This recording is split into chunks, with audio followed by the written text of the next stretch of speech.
നമസ്കാരം. ഞാനിപ്പോൾ ഉള്ളത് പാലക്കാടാണ്.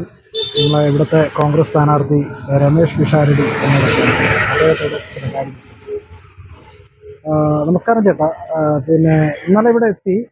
ഇന്നലെ റോഡ് ഷോ കഴിഞ്ഞു. ഇന്നലെ തന്നെ ആൾക്കാരെ കാണാൻ തുടങ്ങി. അപ്പോൾ ഇന്ന് രാവിലെ തൊട്ട് ഇങ്ങനെ ഓരോ ആൾക്കാരെയും കണ്ടുകൊണ്ടിരിക്കുന്നു. അപ്പോൾ എങ്ങനെയാണ് ഇന്നത്തെ അനുഭവങ്ങൾ, അല്ലെങ്കിൽ ഇവിടുത്തെ ആദ്യത്തെ ദിവസത്തെ എക്സ്പീരിയൻസ് പറഞ്ഞു? എന്തൊക്കെയാണ് ഇന്നത്തെ അനുഭവങ്ങൾ? അനുഭവങ്ങൾ വളരെ നല്ലതാണ്. ആളുകളെ കണ്ടു, അതിഗംഭീരമായിരുന്നു.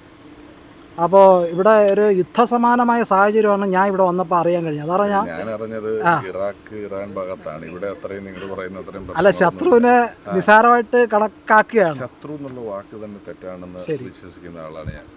ശത്രുതയൊന്നും നമുക്ക് മനുഷ്യരല്ലേ, അങ്ങനെയൊന്നും പാടില്ല.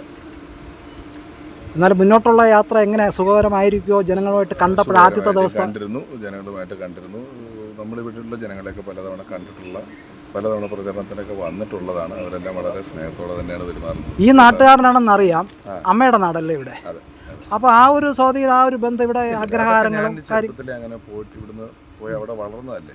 എൻ്റെ നാടിതാണ്. വെക്കേഷനുകൾക്ക് വരുമായിരുന്നു, അത്രേ ഉള്ളൂ. ആകെയുള്ള കാര്യം നമുക്ക് വളരെ പരിമിതമായ സമയമാണ്.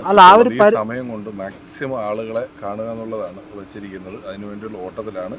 ആ പരിചയം, ആ ഒരു ബന്ധുത്വം ഇതൊക്കെ ഓട്ടായി മാറുമല്ലോ എന്ന് പ്രതീക്ഷിക്കുന്നു. അപ്പോൾ 100% ശുഭപ്രതീക്ഷയാണ്. വളരെ നന്ദി കേട്ടോ. ഓക്കെ.